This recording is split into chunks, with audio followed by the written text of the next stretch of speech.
Assalamualaikum warahmatullahi wabarakatuh. Perkenalkan, kami dari kelompok 2 mau membahas tentang jurnal dari Ibu Dr. Rosmini Ramli, SE, MSI. Di sini dengan judul Going Green and Sustainable: The Influence of Green HR Practice in the Organization, Rationale for Sustainability, oleh Geronimo Henriques, Ricardo Silva, dan Vera. Untuk kelompok ini kita beranggotakan ada Ragil Mega Rukmana dengan NIM 51121717050. Ada saya Rini Nuraini 51121717057. Ada Ninda Anissa dengan NIM 51121811005. Ada Muftia Isni Sonjaya dengan NIM 51121811027. Ada Nandi Lesmana dengan NIM 51121811041. Dan ada Ade Ratnawati dengan NIM 51121811043. Baik, dan di sini untuk latar belakangnya, di mana Green Practice untuk manajemen personalia, mungkin yang dikenal dengan sebagai Green Human Resource Management, adalah bagian dari strategi yang berkelanjutan untuk manajemen bisnis. Nah, memang untuk mencapai pilar berkelanjutan lingkungan organisasi harus mengadopsi budaya hijau yang mengorientasikan ulang tidak hanya seluruh strategi mereka, tetapi juga nilai, sikap, dan perilaku semua orang yang bekerja di sana. Jadi dalam orientasi dan perubahan organisasi inilah praktik Green Human Resource Management penting karena mempengaruhi sikap dan perilaku karyawan terhadap kinerja lingkungan yang diinginkan.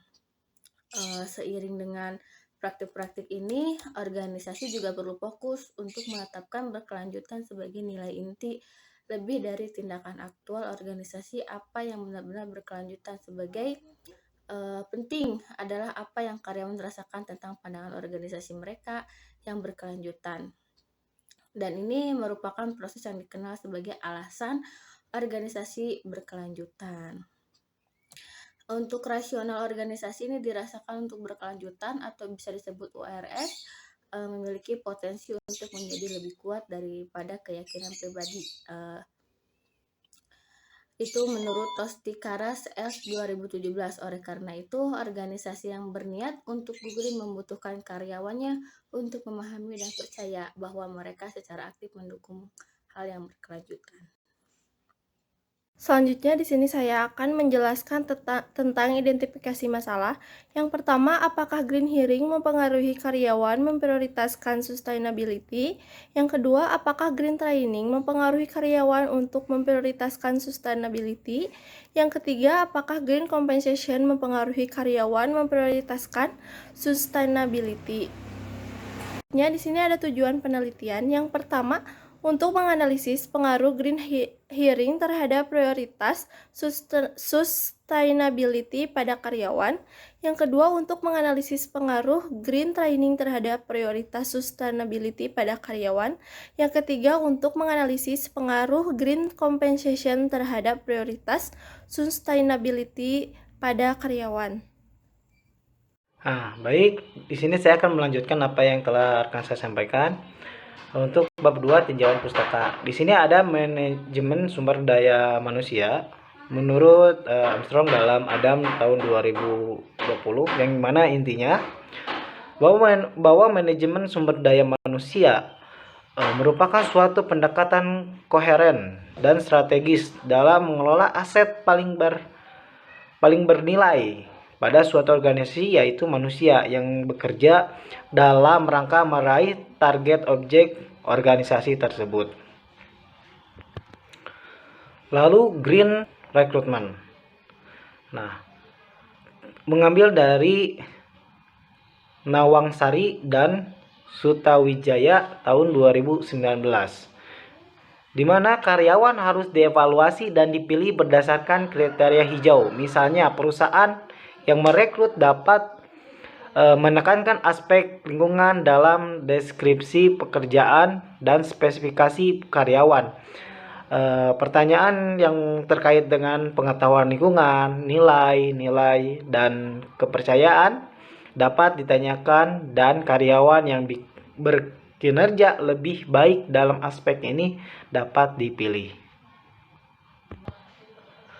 Untuk selanjutnya yaitu Green Training and Development, mengambil dari Jobur and de Souza Jobur tahun 2016, mengungkapkan pelatihan dan pengembangan ramah lingkungan mengacu pada sistem kegiatan yang memotivasi karyawan untuk mempelajari keterampilan perlindungan lingkungan dan memperhatikan masalah lingkungan yang merupakan kunci dalam mencapai tujuan lingkungan. Selanjutnya mengenai Green Performance Management and Appraisal. Nah, di sini intinya untuk mengevaluasi hasil hijau, manajemen menekankan peran mereka dalam manajemen lingkungan yang dapat membuat mereka lebih bertanggung jawab atas kinerja manajemen lingkungan. Nah, baik, untuk selanjutnya ada Green Reward and Compensation.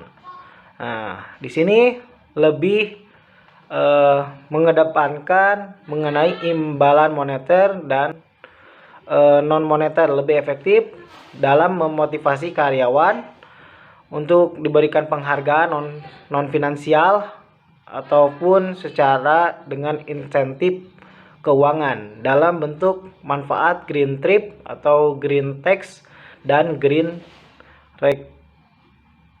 recognition menurut Nawangsari dan Sutawijaya tahun 2019. Lalu Organization Rationale for Sustainability.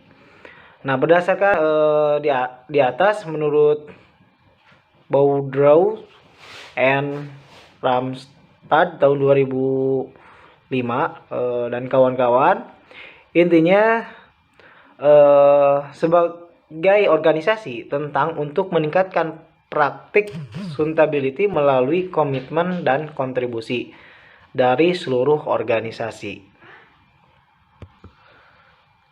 Lalu untuk Sustainability and Green HRM Practice, intinya secara garis besar menurut Clemens tahun 2006 bahwa beberapa tahun belakangan organisasi merupakan pertumbuhan tekanan termasuk sustainability pada kriteria manajemen mereka. Tekan ini untuk diberikan oleh stakeholder, pembuatan kebijakan, dan konsumen, karena ketiga elemen ini merasakan dampak negatif dari aktivitas bisnis, dan penelitian menemukan dampak yang positif dari manajemen yang melakukan go green pada performa dan finansial pada sebuah perusahaan.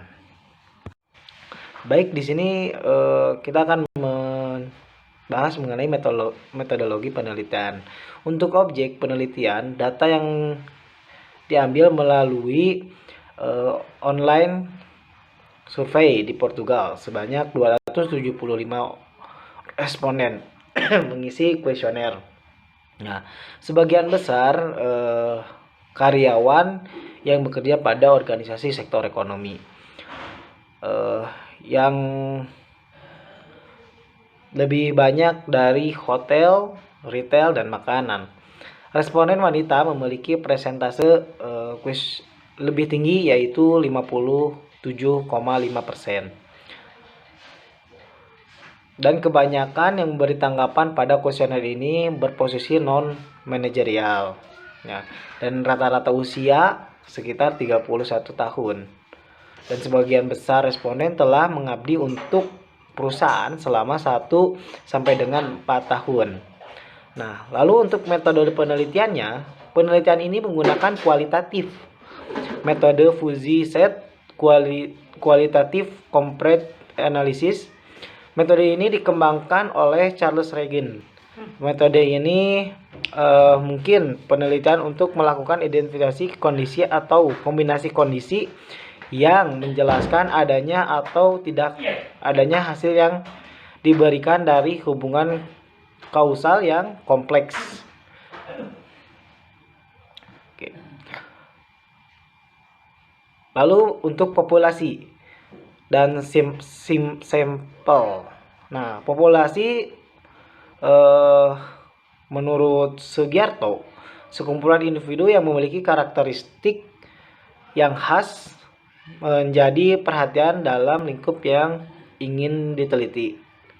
Nah, ada pula populasi dalam penelitian ini, yaitu para karyawan yang bekerja di sektor seperti hotel, retail, dan makanan. Yang lebih tepatnya di Portugal dengan tadi sekitar 275 karyawan yang terdiri di bagian non-manajerial. Nah, untuk sampelnya, sebagian dari anggota polisi ini diambil dari menurut prosedur tertentu menurut Sugiarto tahun 2017. Teknik dalam pengambilan sampel menggunakan non-probability sampling. Non-probability sampling merupakan teknik pengambilan sampling yang tidak memberikan peluang kesempatan yang sama bagi setiap unsur atau anggota populasi untuk dipilih menjadi sampel. Itu juga menurut Sugiono tahun 2018. Nama saya Muftia Isin Sonjaya, NIM 027. Di sini saya akan menjelaskan mengenai hasil dan pembahasan. Penelitian ini menggunakan fuzzy set kualitatif komparatif analisis dengan teknik pengumpulan data dan collection atau perusahaan mengumpulkan dan memastikan informasi pada variable of interest atau subjek yang akan dilakukan uji coba dengan cara yang sistematis yang memungkinkan seseorang dapat menjawab pertanyaan dari uji coba yang dilakukan. Kondisi ini menghasilkan analisis sebagai berikut. Yang pertama, pentingnya green hiring, khususnya ketika merekrut karyawan dengan usia tua. Yang kedua, peran green training untuk para karyawan usia muda. Serta yang ketiga, tidak relevannya green compensation untuk mendukung terbentuknya ORS. Selanjutnya, umur dan jenis kelamin memiliki pengaruh untuk mendukung ORS. Penelitian ini didasarkan pada sampel non-probabilistik dan convenience sampel dari 275 tanggapan. Data dikumpulkan di Portugal melalui online survei. Survei tersebut menjelaskan tujuan penelitian dan bahwa anonimitas akan terjamin. Kuesioner diterjemahkan dari bahasa Inggris ke bahasa Portugis dan kemudian diterjemahkan kembali ke dalam bahasa Inggris untuk dipertahankan kesetaraan linguistik dan konstruksi. Responden perempuan mewakili presentasi sampel yang sedikit lebih tinggi, yaitu sebanyak 57,5%, dan mereka menduduki terutama posisi non-manajerial sebanyak 80,8%. Sementara laki-laki memegang posisi manajerial sebanyak 93%. Slide berikutnya akan dijelaskan oleh Ragil. Bismillahirrahmanirrahim. Nama saya Ragil Mega Rukmana, NIM 51121711050. Di sini saya akan membahas mengenai hasil dan pembahasan. Dalam jurnal ini, peneliti menggunakan metode fuzzy set qualitative comparative analysis atau disingkat dengan FSQCA. Fuzzy set di sini adalah teknik pengumpulan data collection atau proses mengumpulkan data dan memastikan informasi pada variable of interest atau bisa disebut dengan subjek yang akan dilakukan uji coba dengan cara yang sistematis yang memungkinkan seseorang dapat menjawab pertanyaan dari uji yang dilakukan. Lalu, temuan atau pembahasan yang pertama pada jurnal ini adalah kondisi atau kombinasi kasus yang mana menghasilkan analisis sebagai berikut. Yang pertama, pentingnya green hiring khususnya ketika perusahaan merekrut karyawan dengan usia tua. Lalu yang kedua ada peran green training untuk para karyawan usia muda, serta yang ketiga ada tidak relevannya green compensation untuk mendukung terbentuknya ORS. Selanjutnya, umur dan jenis kelamin memiliki pengaruh untuk mendukung ORS. Pada uji yang pertama atau pengumpulan data ini, peneliti ini didasarkan pada sampel non-probabilistik dan convention sampel dari 275 tanggapan. Lalu data dikumpulkan di Portugal melalui online survei. Survei tersebut menjelaskan tujuan penelitian dan bahwa anonimitas dijamin. Kuesioner diterjemahkan dari bahasa Inggris ke bahasa Portugis dan kemudian diterjemahkan kembali ke dalam bahasa Inggris untuk dipertahankan kesetaraan linguistik dari konstruksi.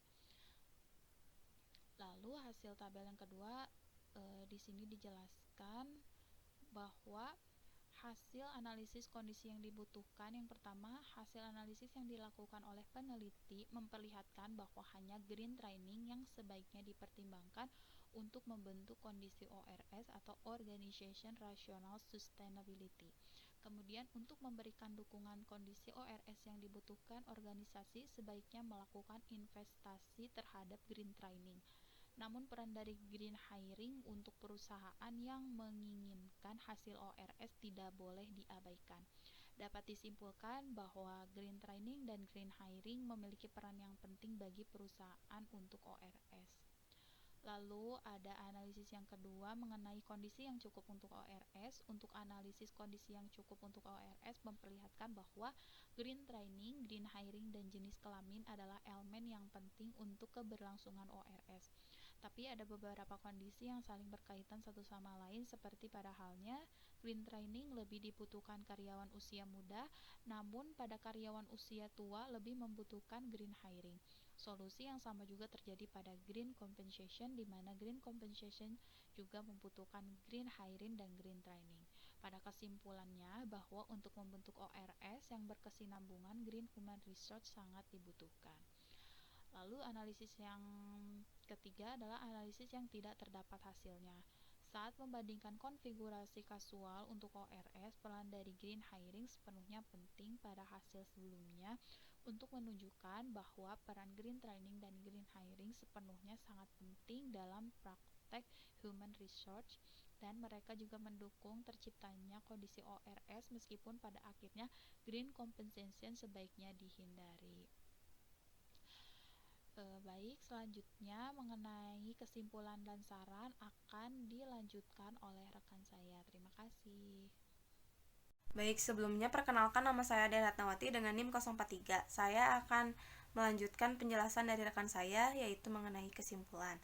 Untuk kesimpulannya yaitu tujuan dari penelitian ini yaitu menjelaskan tentang peran dari praktek green pada human resource management, seperti merekrut karyawan, pelatihan, serta kompensasi, dan juga mengkombinasikannya berdasarkan jenis kelamin dan juga usia dalam mempertahankan alasan organisasi dalam berkelanjutan.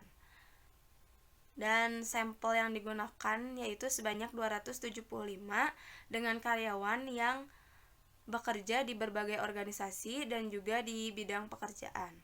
Penelitian ini juga ingin memberikan kejelasan tentang bagaimana si karyawan tersebut memahami dan juga dapat memprioritaskan nilai-nilai yang dimiliki perusahaan tentang keberlanjutan.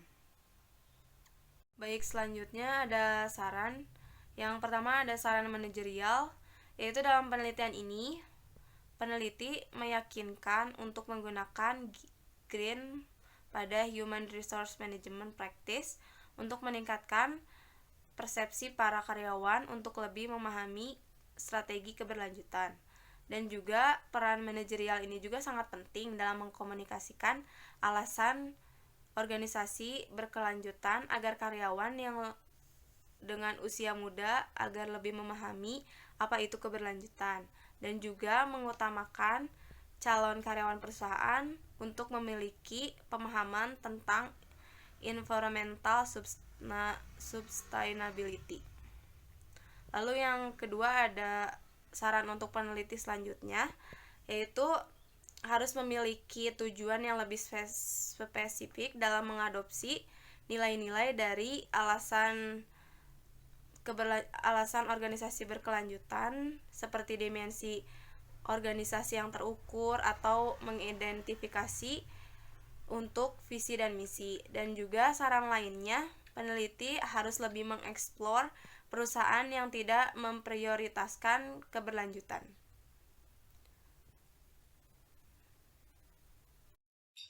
Baik, cukup sekian presentasi dari kelompok 2. Atas perhatiannya, kami ucapkan terima kasih. Mohon maaf apabila ada kesalahan kata, tutur, dan bahasa. Wassalamualaikum warahmatullahi wabarakatuh. Terima kasih.